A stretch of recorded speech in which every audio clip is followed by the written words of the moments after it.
Now, it's important to note here that thousands of Ugandan revelers grooved to the sounds of the sold-out Nyege Nyege music festival on the banks of the Nile. Now, this conversation is about the Nyege Nyege festival and why it's been, or they're trying to outlaw it based on moral grounds.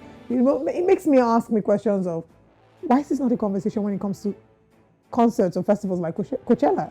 I mean, we have Coachella, we have now Afro Nation. There are other music festivals. Why is that not a conversation?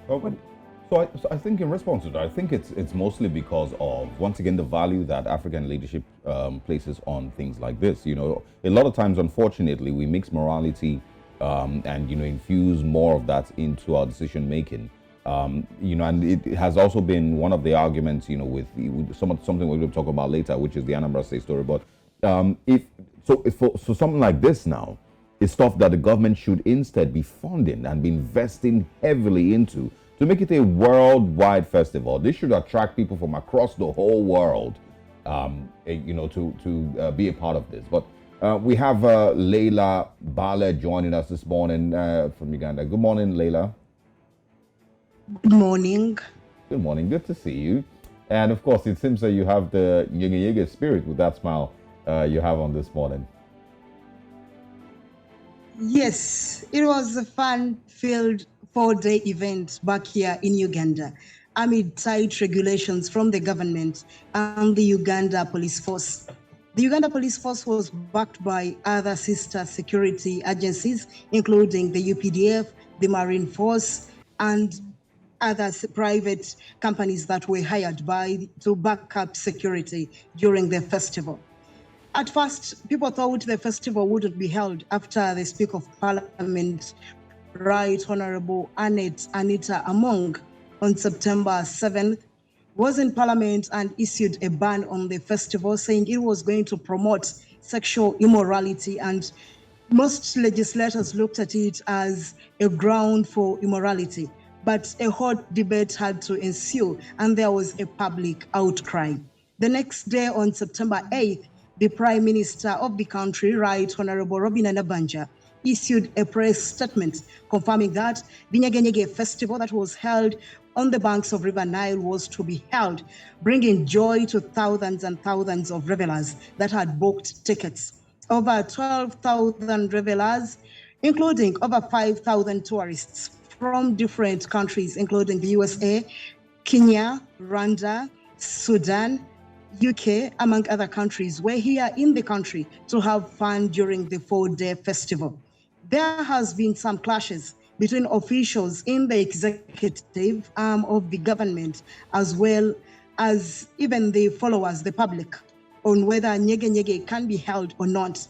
During the 2-year COVID-19 pandemic here in Uganda, that is 2020 and 2021, the festival was not held. Wow. So Uganda, it was time them to go. And Leilah, we seem to be having some connection issues with you, and I'm hoping that you're still here with us. And I would like to ask what the significance of this festival is to Ugandans. Also, you know, sort of exploring the tourism advantage or the tourism value that the Nyege Nyege festival brings to Uganda. And I'm hoping that you can shed some light on that for us this morning. The key issue about the Nyege Nyege festival is about promoting tourism, the beauty of Uganda. Uganda is the Pearl of Africa, we all know. So many officials in the executive arm were using the festival to say it was promoting Uganda's tourism, despite whatever happens in the festival. Over 5,000 tourists came into Uganda specifically to witness what happens in Nyege Nyege. It also helped the Ugandans as well earn a living out of it. Many Ugandans were selling various goods from eats, drinks, clothing, then other domestic, locally made products. Buy Uganda, Build Uganda was on top of the agenda because locally made products were being sold during the festival. So this meant that the economy, Uganda's economy, had to grow a little. Then as well, the Ugandans as well had to cash in Because a beer, for example, I would say one beer currently in Uganda costs 3,500 shillings. That is approximately $1. But during the festival, it could cost over $2 for a beer. So it means that Ugandans were cashing in, then tourists as well were coming to see the beauty of Uganda. Uganda Tourism Board had to back up and say, no, we want this festival to be held for tourists to come into Uganda after the tourism industry being affected greatly by the COVID-19 pandemic. It was time to pick up such that the tourism industry also gets a boost through the Nyege Nyege festival. Well, Leilah, I want you to expand a little bit more on this morality aspect of it. Your critics, including several MPs and the Speaker of Parliament, described it as a breeding ground for sexual immorality and homosexuality. Do you agree with these sentiments, and where are they coming from? Basically, I do not agree with the sentiment, because most of them were looking at the dress code of the people that usually go for the festivals. This is not the first festival that Uganda has. Uganda, for example, has the Blankets and Wines Festival that is usually held in the country and in different various quarters of the year. So whatever happens in Nyege Nyege is the same thing almost that happens at the Blankets and Wines Festival. But for the Nyege Nyege, just because people are spending there a night, that is where some officials claim that immorality, homosexuality, and other sexual immorality incidences would happen. But I believe these are people of the age of 18 years and above.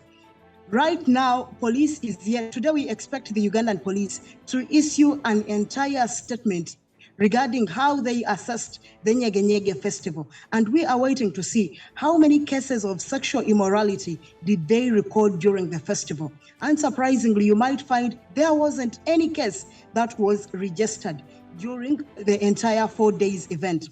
People usually wear skimpy dresses here in Uganda. People, the men usually even move without shirts during such festivals, even other festivals, even music concerts. But now we are all waiting to see legislators who were saying that Nyege Nyege is a breeding ground for immorality. Will it be? Actually, their comments helped the show sell out because many people wanted to even go and witness what exactly happened. The first deputy prime minister, Right Honorable Rebecca Kadaga, was also there. She had to go and witness what exactly happens at Nyege Nyege. People were dressed decently. There was some people who were dressing skimpy, but at least no, I do not think there was any case that was recorded regarding sexual immorality, be it rape, because these people were above the age of 18 and were only having fun regarding eating, dancing, and drinking. All right. Well, Leilah, thank you so much for the updates on the Nyege Nyege Festival. We look forward to having you join us again. Should any contrary report be delivered by the police, to enjoy the rest of your day.